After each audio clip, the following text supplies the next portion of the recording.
que je voudrais donner comme conseil à quelqu'un qui voudrait faire un jardin, ce serait pas de se faire un trop gros jardin parce que 12 mètres carrés, c'est ce que j'ai et c'est amplement pour nourrir une famille au grand complet.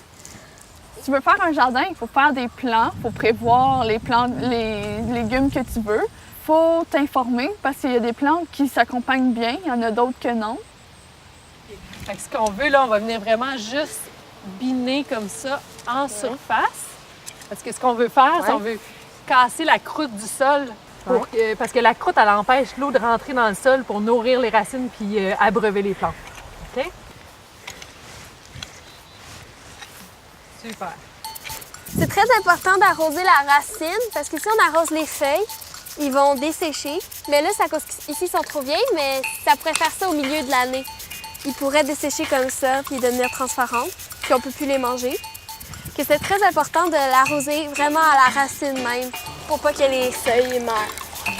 C'est préférable d'arroser le matin très tôt ou le soir quand le soleil se couche.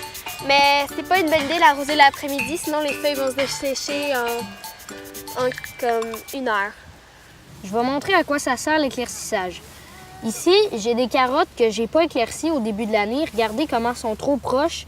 Ils ont de la misère à pousser et quand il arrive le temps de les sortir de terre, c'est vraiment difficile. Puis ça fait des carottes vraiment difformes.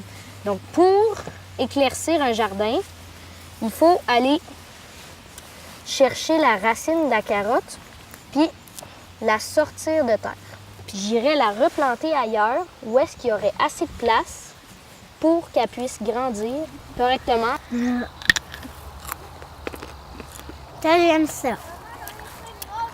Et ensuite, surtout, si tu veux être capable de repartir bien ton jardin au printemps suivant, il faut que tu fermes ton jardin comme il faut, que tu enlèves toutes les racines.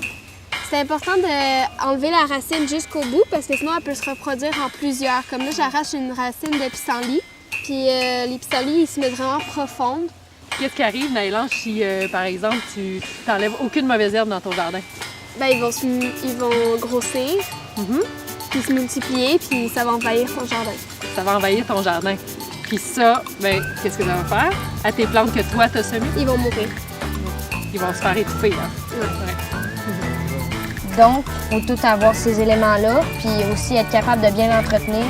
D'habitude, un bon jardin, c'est basé là-dessus. Aquarium.